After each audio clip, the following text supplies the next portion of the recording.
Hello everyone. Today I'm going to do a new video. I know we've already got one video about restringing a trimmer, but that trimmer was one of the very first 18-volt models, and that trimmer has went to trimmer heaven. Its motor went out, it's gone. So we ended up picking up one of these newer models. Usually you can find these at Home Depot in like a box. They'll have the trimmer and usually a blower for around, I don't know, 70 bucks, something like that. They come with a battery. So anyways, these things are getting a lot cheaper. So if you don't already have one, it's worth it to try it. My last video, I didn't care for that trimmer too much, mainly because it was low on power. They seem to boost these up. So this one, they call an easy edge because of the way they've cut this guard. It's a lot easier now to edge with this one than it even was with the last one. So even just running around the yard doing some edging, it works pretty good. This one is model, and I'll turn it around if you can see that. This one is model P2003 cordless string trimmer. So this is one of their newer models as of now, and most likely what you'll find in Home Depot or wherever you go to get it. Alright, so one of the reasons it's an easy edge too, you can use these buttons to turn it to do an edging. I don't really do that, but it's available if you like to hold it that way. All right, before we start doing the lined respool, always take your battery out because you could accidentally hit something, that line go, and it's not going to feel good if that line hits you. All right, so we're going to come to the head. There is two tabs that hold this cap on, and they just push in. You'll see one here, and there's another one here, not to be confused with the feed button. These are just the tabs. If you press these two tabs in, you might have to push them a little bit because they stick. You'll get this cap. The cap comes off. This essentially just holds everything together. And I've seen these are replaceable too if you end up grinding them up too much. But even our last one, which got a lot of beating, lasted its whole life. So you should be fine. This is the spool. So what you're going to see is there's a rounded head with some notches. That always goes facing you when you put it in, because there's gears on the bottom here that help feed this. This is not a bump style feeder. It is just a feeder. When this trimmer turns on and off, that button doesn't move, but there's a spring in there that clicks and actually feeds the line out. So this gear point has to be in the bottom. It won't work. If you try to put it this way, it won't even go on. So most likely you're going to be fine. All right, so now that you have this spool out, this is the spool that holds the line. So normally you put in 0.065 line, which is like this blue line here. It's pretty thin line. You can cut it with scissors. And this line is some that was tied in too tight, but you feed it. So this is 0.065, and I'll just string it with this line. Although we have used this 0.08 line, so if you've ever had any wonders if you can go with a little bit thicker line, you can. I would not recommend anything thicker than 0.08 because this barely makes it through. It does work, and I've been using it because it lasts longer. It's a thicker line, but it can jam up feeding if you put on too tight. So just know that when you do it, don't string it too tight or it'll stick in there, but it will work. But so back with the 0.065, there is a notch here that's on these spools. If you can see that there, that notch is there to hold the string in while you're spooling it. So you put this string in the little hole just to get enough to get it in there to hold it, and then you spin it the direction you were pushing it in. So you don't try to spin it this way. If that went in this way, you actually pull it against it to kind of make an edge, and then you spool it up.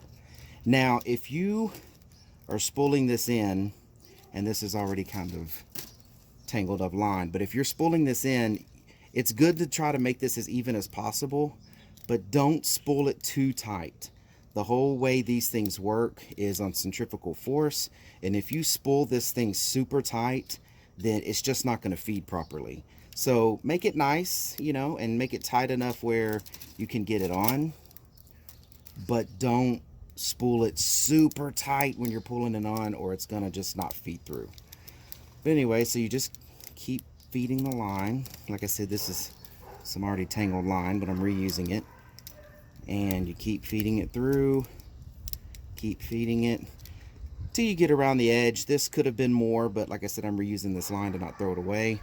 When you get to a point where you're like, okay, this is enough, don't go deeper than this edge. You don't ever want to go deeper than this edge of the spool, or it will get stuck inside of the head.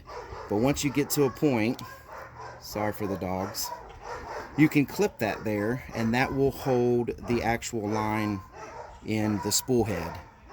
And that is to help you put the spool back into the head. So there's going to be one hole where the line comes out.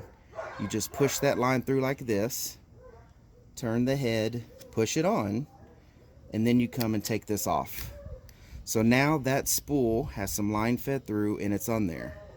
That's all you do. Make sure you have enough line. Push the cap back into where the holes are, line them up, push them in, make sure these caps are in well. You don't want this cap coming off and it coming undone. Then, just to make sure your spool's working, use your little spool feed button. This button actually is a manual way for you to feed line. If you see, every time I push it, it kicks out a little bit. And if you spool out too much, that's fine, because when this spins, it actually spins this direction. That's what this little sharp edge is for. It will cut off the excess line. Too much line will burn out the bearings and the motor, but this right here will cut it off. But again, that's what this manual feed is for. Now, how this actually feeds is when you're running it and you push the electric button, then this is going to start spinning. Well, when you let off that button and when this slows down, that spring starts coming back and it actually clicks that for you. So if you find that you are really getting a lot of line fed out, you're probably turning that button on and off way too much. So the only time you really want to turn it on or off is when you want to feed it or when you're done. You may, if you're not using up a lot of this line, you may just want to go and hold the button the whole time you're going when you're edging. But if you find you've got a lot of little things you're edging and you're turning it on and off, on and off, on and off, you're going to feed out tons of line, and you probably don't need to.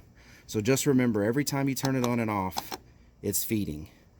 But other than that, you've pretty much got everything you need, and I think that's it. Hopefully you can watch this video and do it yourself. All right, thanks everyone. So another thing I would add is, you may want to pick you up some of these high amp hour batteries. I know the ones that these come with, I think they're like 1.5 or maybe 2 amp hour batteries, and they just don't do it. We have almost a half-acre yard that we have here in the city, and there's no way. I mean, I'd probably go through 4 of those half amp hour or 2 amp hour batteries or whatever they are. I think they're 1.5 as some of the ones we have. But this 6 amp hour battery will get me through almost the whole yard. And honestly, now with this new trimmer having more power, it seems like it goes through. Like, I actually did the whole yard today, and I was able to do it with just this one 6 amp hour battery. So that's a first for me.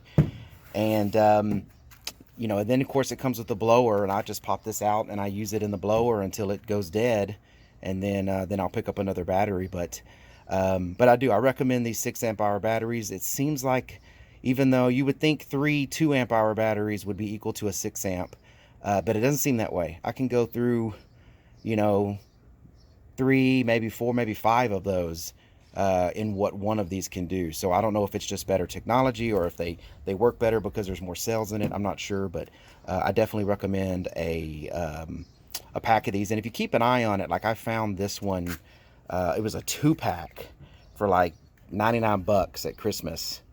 And see, there's 6 amp, 108 watt hour. There's the P139 or 193, sorry.